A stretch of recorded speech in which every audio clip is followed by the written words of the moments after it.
మనకు కలెక్టర్ గారి కలెక్టర్ గారి ఆఫీస్లో మనము ఈ మల్లికార్జున గ్యాస్ ఏజెన్సీ మన హెచ్పి గ్యాస్ ఏజెన్సీ తరఫున హెచ్పి ఆయిల్ కంపెనీ తరఫున కూడా మనం ఒకటి చిన్న ప్రజలకు ఈ గ్యాస్ వినియోగం గురించి అవగాహన కార్యక్రమం ఏర్పాటు చేశాము. ఈ అవగాహన కార్యక్రమంలో మన హెచ్పి గ్యాస్ సంబంధించిన ఎస్ఓ గారు, తర్వాత ఇతర లోకల్ సిబ్బంది ఎవరైతే ఉన్నారో, గ్యాస్ ఏజెన్సీ నిర్వాహకులు, Mallikarjuna gas agency, Narasimha gas agency, Lakshmi gas agency, వీళ్ళంతా మనం పాల్గొన్నారు. దీంట్లో జనాలకు మనం ముఖ్యంగా చెప్పదలుచుకున్నది ఏమంటే, గ్యాస్ ఏ విధంగా మనము కన్జంప్షన్లో చేసుకునేటప్పుడు ఏ విధంగా మనము దాన్ని వినియోగించుకోవాలి, దాన్ని సక్రమంగా వినియోగించుకుంటే మనకు ఎటువంటి ప్రమాదాలు జరగకోకుండా, ఎటువంటి కూడా మనకు వినియోగంలో మనకు ఏ విధంగా చేసుకోవాలో అనే విషయాన్ని గురించి వీళ్ళు అవగాహన చేయడానికి ఇక్కడ ఏర్పాటు చేసిన దానికి మనం అంతా వాళ్ళని అభినందించాలి ప్రస్తుతానికి. కాకపోతే నేను ముఖ్యంగా వినియోగదారులకు అందరూ చెప్పేది ఏమంటే, వీళ్ళ సూచనలు సలహాలు పాటిస్తూ ఈ గ్యాస్ పైప్స్ జనరల్గా ఇవి మనకు పాడవుతుంటాయి, ఎలకలు కొడుతూ ఉంటాయి. వీటిని మన వాళ్ళు సరిగ్గా చూసుకోరు అన్నమాట.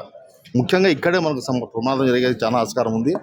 సో వీటిని మనకు ఎప్పుడు మార్చుకోవాలా, ఎప్పుడు మార్చుకోకూడదు అనే విషయాలన్నీ కూడా పర్టికులర్ మనకు బిల్ రైట్ చేస్తారు కదా, ఆ బిల్లో కూడా ఉంటుంది. కాకపోతే ఆ బిల్లు చదివేంత ఓపిక మన వినియోగదారులకు ఉండదు. దయచేసి ప్రతి ఒక్కరు కూడా ఆ బిల్లులో ప్రతి ఒక్క విషయం ఉంటుంది. వాళ్ళ ఫోన్ నెంబర్ ఉంటుంది, వాళ్ళకి ఎప్పుడు గ్యాస్ బుక్ చేసింది ఉంటుంది, తర్వాత ఎన్ని సిలిండర్లు వాళ్ళకి వచ్చినది కూడా ఉంటుంది అన్నమాట. ఇంకా ఎన్ని సిలిండర్లు వాళ్ళకి రావాల్సింది కూడా ఉంటుంది ఆ పర్టికులర్ సంవత్సరానికి బట్టి. సో ఇవన్నీ అవగాహన కల్పించడానికి కోసం మన వాళ్ళు ఏర్పాటు చేసిన ఈ ప్రోగ్రాంకి మనం వాళ్ళని అభినందించక తప్పదు. ముఖ్యంగా నేను వినియోగదారులకు అందరికీ చెప్పదలుచుకున్నది ఏమంటే, గవర్నమెంట్ ఇన్స్ట్రక్షన్స్ ప్రకారము ఈ నెల 30వ తేదీ లోపల ప్రతి ఒక్కరు కూడా ఈకేవైసీ చేయించుకోవాలని చెప్పేసి మనకు ఇన్స్ట్రక్షన్స్ వచ్చాయి. ఈ ఈకేవైసీ చేయని పక్షంలో వాళ్లకు గ్యాస్ నిలుపుదల చేయబడుతుంది అని చెప్పారు. కాకపోతే మరి ఈకేవైసీ చేస్తుంటే వాళ్ళకి పునరుద్ధరించబడుతుంది అన్నమాట వెంటనే కూడా. తర్వాత గ్యాసు అంటే పూర్తిగా నిలిపోయారు, వాళ్ళకి సప్లై అవుతుంది, కాకపోతే వాళ్ళు రావాల్సిన సబ్సిడీని మాత్రము నిలిపేస్తారనమాట. ఈ సబ్సిడీని ఎప్పటిదాకా మరి ఈకేవైసీ చేసుకుంటే మీకు ఆ డేట్ నుంచి సబ్సిడీ ఇస్తారు. కానీ మరి మీకు నాకు సబ్సిడీ రాలేదు అని అంటే మనకు అది కాదు. EKYC mandate.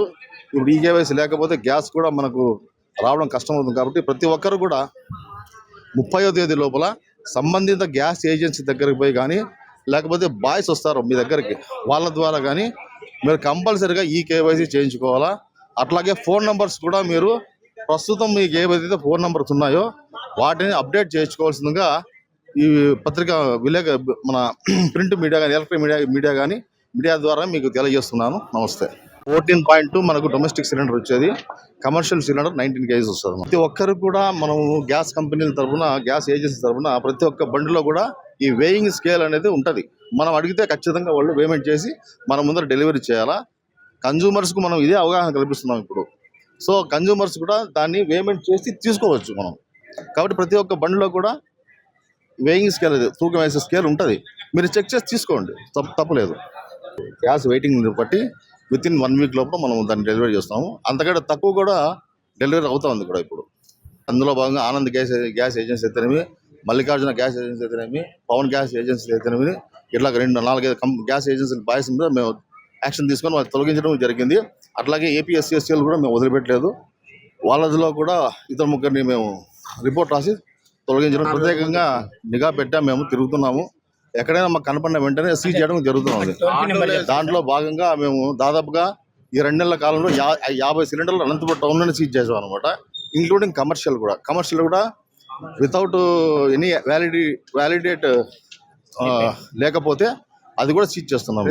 Non domestic వాడుతున్నారో, commercial కాకుండా, కమర్షియల్ సిలిండర్ కాకుండా హోటల్స్లో డొమెస్టిక్ సిలిండర్ వాడుతున్నారు, అక్కడ కూడా రైడ్ చేసి పట్టుకోవడం జరిగింది అనమాట. వాళ్ళకు కూడా మేము చెప్తున్నాము, ఇటువంటి కార్యక్రమాలు చేయకూడదని చెప్పి వాళ్ళకి అవగాహన కల్పిస్తున్నాము. అదేవిధంగా మల్లికార్జున గ్యాస్ ఏజెన్సీ ద్వారా మ్యాక్సిమం మేము కమర్షియలే సప్లై చేస్తున్నాం వాళ్ళకి, హోటల్స్ కూడా. కాబట్టి అటువంటి పరిస్థితి ఉండదని చెప్తున్నాం. దీపం 2 పథకం కింద ఏదైతే ఉందో దాంట్లో ఫ్రీ సిలిండర్ ఇచ్చే అమౌంట్ స్టేట్ గవర్నమెంట్, దీన్ని వేరు చేసి చూడాలి మీరు. సబ్సిడీ అనేది సెంట్రల్ గవర్నమెంట్ ఇస్తుంది, మామూలుగా మనకు ఫ్రీ సిలిండర్ అనేది వచ్చేసి స్టేట్ గవర్నమెంట్ ఇస్తుంది అన్నమాట. కాబట్టి స్టేట్ గవర్నమెంట్ ఇచ్చిందా మనకి ఎటువంటి ప్రాబ్లం లేదు. సెంట్రల్ గవర్నమెంట్ ద్వారా వచ్చే సబ్సిడీని మనం ఈకేవైసీ లేకపోతే కట్ చేస్తాం. నా పేరు కే ఓబ్లేసు. నేను అనంతపురం జిల్లా తాడపత్రి హెచ్పి గ్యాస్ డిస్ట్రిబ్యూటర్ మాట్లాడుతున్నాను. ఈరోజు ఈ యొక్క గ్రీవెన్స్ డే రోజు ఈ యొక్క ప్రోగ్రామ్ని మా హెచ్పిసిఎల్ కంపెనీ అధికారులు అరేంజ్ చేయడంతో వారు చెప్పిన ఆదేశాల ప్రకారము కొంతమంది డిస్ట్రిబ్యూటర్లు అందరం కలిసి ఇక్కడ ఏర్పాటు చేయడం జరిగింది. ముఖ్యంగా ఇప్పుడు ఉన్నటువంటి క్రైసిస్లో ఈ యొక్క గ్యాస్ డెలివరీ అనేది త్వరగా ఇవ్వాలని చెప్పి కంపెనీ వాళ్ళు కోరడం జరిగింది. మరి ఇప్పుడు మా హెచ్పిసిఎల్ కంపెనీ కావచ్చు, ఐఓసిఎల్ కావచ్చు, బీపీసీఎల్ కావచ్చు, ప్రతి ఒక్కరు ఇప్పుడు ఓటీపీ సిస్టమ్ అనేది పెట్టారు. గ్యాస్ బుక్ చేసినప్పుడు ఇమీడియట్గా వాళ్ళకు మెసేజ్ వెళ్తుంది, ఓటీపీ అనేది వెళ్తుంది. ఆ ఓటీపీ ఉంటేనే మేము డెలివరీ ఇవ్వడానికి మాకు అబ్బుతూ ఉంది.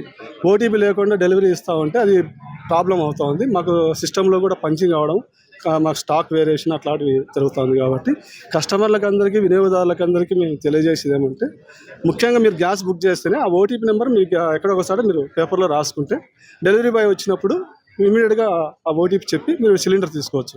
మీరు ఫోన్లలో కావచ్చు, లేకపోతే డెలివరీ బాయ్ ఫోన్ చేసి ఓటీపీ అడిగినా కూడా దయచేసి ఇవ్వద్దండి. ఎందుకంటే వాళ్ళు కూడా మిస్యూజ్ చేసే అవకాశం ఉంది. ఆ ఓటీపీ వాళ్ళు వేరే వాళ్ళకు సిలిండర్ బ్లాక్లో అమ్ముకోవడానికి అవకాశం ఉంది. కాబట్టి మీకు సిలిండర్ ఇచ్చేటప్పుడు మాత్రమే ఆ ఓటీపీ చెప్పి మీరు సిలిండర్ తీసుకోవాలి. మీరు మళ్ళీ ఫోన్లలో వాళ్ళకి కన్ఫర్మేషన్ ఇచ్చి మీరు మళ్ళీ వాళ్ళు వేరే విధంగా వాడుకొని మళ్ళీ వాళ్ళు సిలిండర్ తెచ్చిస్తామంటే అది ప్రాబ్లం మీకే అవుతుంది. కాబట్టి దయచేసి వినియోగదారులందరూ ఈ యొక్క విషయాన్ని గుర్తుపెట్టుకోండి. మరి ముఖ్యంగా ఏమంటే, గ్యాస్ వల్ల ప్రమాదాలు జరగకోకుండా సూచనలు మేము ఇక్కడ తెలియజేయడానికి వచ్చినాము. ఆల్రెడీ కొన్ని విషయాలు చెప్తూ ఉన్నాము, ఇంకా కొన్ని విషయాలు చెప్తాము వాళ్ళకు. ఇంకా మధ్యాహ్నం వరకు కూడా ప్రోగ్రామ్ ఉంటుంది కాబట్టి ప్రమాదాలు జరగకుండా ఎలాంటి సేఫ్ జోన్లో మనం ఉండాలి. అదేవిధంగా సురక్ష రబ్బర్ ట్యూబ్ గురించి కూడా మేము తెలియజేయాలనుకుంటున్నాం. ఎందుకంటే ఆ రబ్బర్ ట్యూబ్ వాల్యూ అనేది మనం అందరం 5 years దానికి వ్యారెంటీ ఉంటుంది, దాని మీద డేట్ కూడా ఉంటుంది. ఆ సురక్ష రబ్బర్ ట్యూబ్లో ఆ డేట్ చెక్ చేసుకోవాలి మనం అందరం. ఆ డేట్ అయిపోయినాక మనం అట్లే వాడుతూ ఉంటే కన్నా ఎప్పుడోసారి దానివల్ల మనకు ప్రమాదం జరిగే అవకాశం ఉంది. కాబట్టి ఆ పైపును మార్చుకొని కొత్త పైపును మనం మళ్ళీ రీప్లేస్లో పెట్టుకుంటే మనం హ్యాపీగా మనం ఉంటాము. అదేవిధంగా మ్యాండేటరీ ఇన్స్పెక్షన్ అనేది ఇప్పుడు కంపెనీ వాళ్ళు ప్రతి ఒక్క డోర్ టు డోర్ వెళ్ళి ప్రతి ఒక్క కస్టమర్ ఇంటికి వెళ్ళి మ్యాండేటరీ ఇన్స్పెక్షన్ చేయాలి. ఎందుకంటే వాళ్ళు వాడే పైపు మేము ఇచ్చినటువంటి పైపు వాడుతున్నారా, లేకపోతే మేము ఇచ్చిన సిలిండర్ వాడుతున్నారా, మేము ఇచ్చిన రెగ్యులేటర్ వాడుతున్నారా లేదా, లేకపోతే వేరే బయట నుంచి కొనుక్కొని వచ్చి టెంపరవరీగా యూజ్ చేసుకుంటున్నారా, దానివల్ల ప్రమాదాలు జరుగుతున్నాయి. కరెక్ట్ డోర్ అడ్రస్లో ఉన్నారా లేదా. వాళ్ళు ఒక అడ్రస్ మాకు ఇచ్చి ఇంకో అడ్రస్లో ఉన్నా కూడా రేపొద్దున వాళ్ళకి రావాల్సినటువంటి ఇన్సూరెన్స్ ఏదైనా రిస్క్ జరిగినప్పుడు వాళ్ళకి రావాల్సినటువంటి ఇన్సూరెన్స్ క్లెయిమ్ రాకుండా పోతుంది. దయచేసి గ్యాస్ వినియోగదారులందరూ ఈ యొక్క విషయాన్ని బాగా గుర్తుపెట్టుకోవాలి. ఎందుకంటే ప్రమాదం జరిగినప్పుడు ప్రతి ఒక్కటి చూస్తారు, పంచనామాలో ప్రతి ఒక్కటి రాస్తారు. మీరు ఉండే అడ్రస్ ఏంది, మీరు కరెక్ట్ ఏ సిలిండర్ వాడుతున్నారు, ఏ రెగ్యులేటర్ వాడుతున్నారు, ఏ పైప్ వాడుతున్నారు అనేది ప్రతి ఒక్కటి చూస్తారు.